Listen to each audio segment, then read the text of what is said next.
प्रिय बच्चों, आज मैं आप तृतीय वर्ग के छात्रों को हिंदी पाठ्य पुस्तक से 5वां पाठ पढ़ाने जा रहा हूँ। इस पाठ में जिसका शीर्षक है बूंद और मोती। इस पाठ को पढ़ने से पहले मैं आप लोगों को कुछ पाठ या कुछ बात बताना चाह रहा हूँ, कुछ पाठ पढ़ाना चाह रहा हूँ कि व्यक्ति के जीवन में बुद्धि, जिसे ज्ञान कहते हैं, धैर्य माने अपने आप को कितना हम रोक सकते हैं, साहस, हिम्मत और परिश्रम, मेहनत, इन 4 ऐसे गुण हैं जो मनुष्य को ऊंचाई के शिखर तक पहुंचा देते हैं। जिनमें ये गुण पाए जाते हैं वही सफल होते हैं, और सफलता का प्रमुख ये 4 कारक भी हैं जो किसी भी सफलता चाहने वाले के लिए अनिवार्य होता है। भाग्य भी उसी का साथ देता है, जिसमें जोखिम उठाने का साहस होता है। शॉर्ट में हम ये कह सकते हैं, छोटे रूप में हम इतना कह सकते हैं कि सफलता का अगर कोई राज छुपा है कहीं, अगर रहस्य अगर कहीं छुपा है, तो मात्र उसके पीछे 4 चीज़ हैं: ज्ञान, धैर्य, साहस और परिश्रम।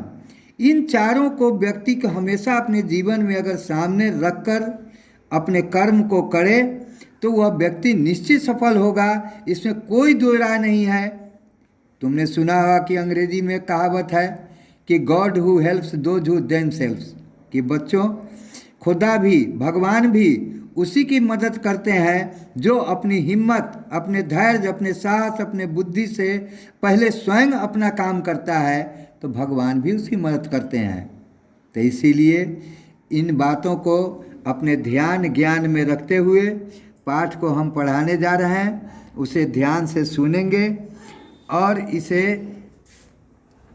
कंठस्थ याद करने का और कॉपी पर कविता की तरह ही ज्यों के त्यों लिखने का प्रयत्न करेंगे, लिखेंगे।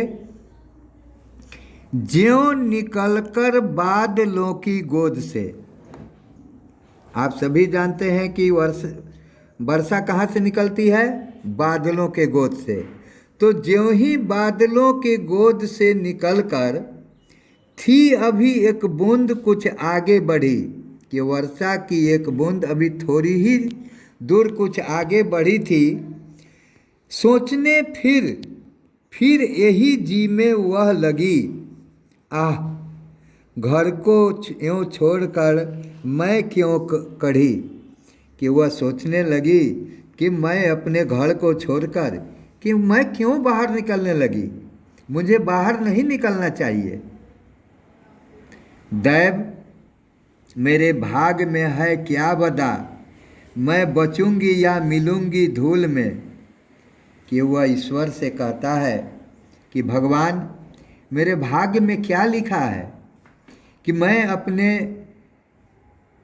माँ के आंचल से, बादलों की गोद से निकलकर मैं कहाँ जाऊंगी, मैं बचूंगी या धूल में मिल जाऊंगी, या जलूंगी गिर अंगारे पर किसी, चूं पड़ूंगी या कमल के फूल में।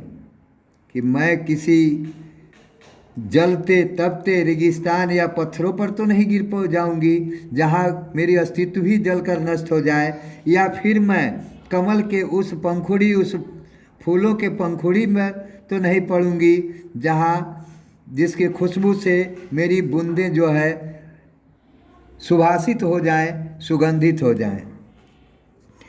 आ गई उस काल एक ऐसी हवा, कि यह सोच ही रही थी बूंद कि मेरा क्या होगा, मैं कहाँ गिरूंगी। कि इतने ही में हवा की एक झोंका आ गई, वह समुंदर ओर आई अनमनी। वह बूंद वह जहाँ से चली थी वहाँ से वो समुद्र की ओर आ गई। एक सुंदर सीप का मुंह था खुला, वह उसी में जा पड़ी मोती बनी। वह बूंद समुद्र के किनारे जब पहुंचा तो वहाँ सीप, जिसे देहात में लोग सितुआ कहते हैं, सीप का मुंह खुला हुआ था और वह बूंद जाकर उसी सीप में पड़ गया, जो बाद में चलकर वही बूंद सीप के अंदर जाकर मोती का रूप धारण कर लिया। अर्थात कि कोई भी चीज़ अच्छे के संगति में जब पड़ता है तो वह अच्छा हो जाता है, और बुरे के संगति में जाने के बाद अच्छा भी बुरा हो जाता है। सीप, जिसे लोग गंदा समझते हैं, छोटा समझते हैं, लेकिन वही जब उस सुंदर स्वच्छ बूंद के जब संसर्ग में आती है तो वह अपने अंदर मोती पैदा कर लेती है, मोती संजो लेती है। लोग यूं ही हैं झिकझकते सोचते, जबकि उनको छोड़ना पड़ता है घर। अभी अभी बच्चों इस कोरोना वायरस में भी देख रहे हो कि लाखों लाख प्रवासी विहारी, तुम्हारे गांव में भी बहुत सारे लोग बाहर से आए होंगे गांव में, तो क्यों, अगर घर के ही अंदर रहें तो व्यक्ति का जीवन चलना मुश्किल हो जाएगा।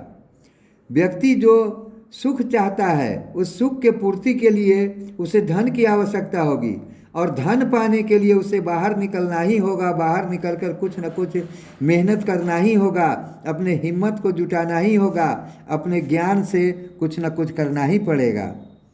तो लोग यूं ही झिझकते हैं कि हम कैसे घर से बाहर जाएं, जबकि उनकी को छोड़ना निश्चित है कि घर छोड़ना ही पड़ता है और पड़ेगा, किंतु घर का छोड़ना अक्सर उन्हें बूंद लौ कुछ और ही देता है कड़ा। कि वह घर छोड़ते तो जरूर है कुछ सोचकर, लेकिन उस बूंद की लौ की तरह उन्हें कुछ और ही करना पड़ जाता है, और जीवन में उनके कुछ और ही लक्ष्य प्राप्त हो जाते हैं जिसके बारे में वे सोचे नहीं रहते हैं।